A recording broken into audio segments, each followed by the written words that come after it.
In recent months, former U.S. President Donald Trump has once again positioned himself at the center of heated debates that span Wall Street, higher education, and the nation's broader political establishment. As he intensifies his campaign messaging, Trump has broadened his rhetoric beyond traditional political rivals, increasingly targeting sectors of American society that he views as hostile to his vision, namely corporate elites, academic institutions, and government watchdogs. His growing list of adversaries reveals not only a personal strategy of confrontation but also a deeper cultural and economic battle that is shaping the political landscape ahead of the 2024 election. Wall Street in Trump's crosshairs. Trump has long maintained a complicated relationship with Wall Street. On one hand, he once touted his administration's pro-business tax reforms and deregulation as a win for corporate America. On the other, his populist rhetoric often paints financial elites as out-of-touch power brokers who manipulate markets and politics for their own gain. Recently, Trump has sharpened his attacks on financial institutions, accusing them of aligning with the globalist agenda and prioritizing ESG, environmental, social, and governance initiatives over shareholder returns and economic growth. Trump's focus on Wall Street is more than political theater. It resonates with a segment of his base that distrusts big banks, hedge funds, and large corporations.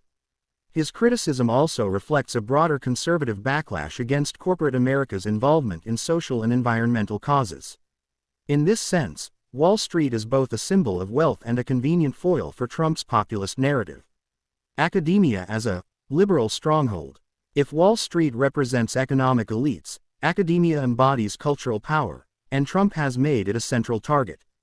Throughout his presidency and beyond, he has accused universities of being breeding grounds for radical left ideology, citing campus protests, diversity initiatives, and the perceived silencing of conservative voices. In his recent speeches, Trump has gone further, suggesting cuts to federal funding for universities that, in his view, fail to uphold free speech protections or indoctrinate students with anti-American values. This attack on higher education plays directly into the culture wars, energizing supporters who believe that academic institutions are not only politically biased but also unaccountable to taxpayers. Government and regulatory bodies. Beyond Wall Street and academia, Trump has expanded his criticisms to include the Federal Reserve, the Justice Department, and independent agencies he accuses of political bias. His ongoing disputes with prosecutors and investigators reinforce his portrayal of federal institutions as corrupt or weaponized against him.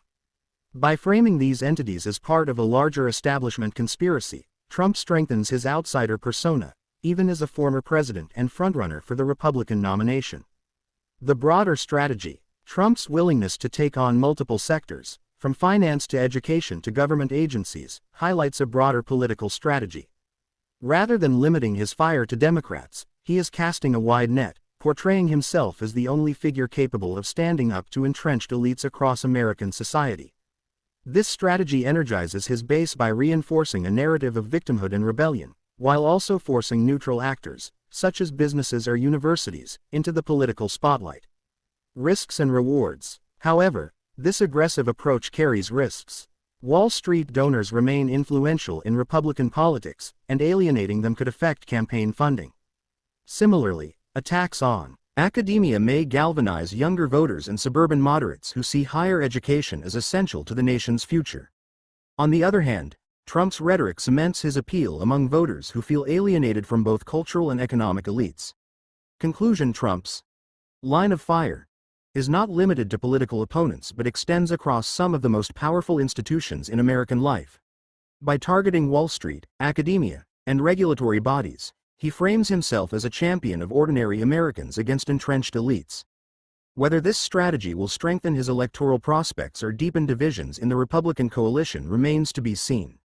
What is clear is that Trump's campaign thrives on confrontation, and no institution is safe from becoming his next target.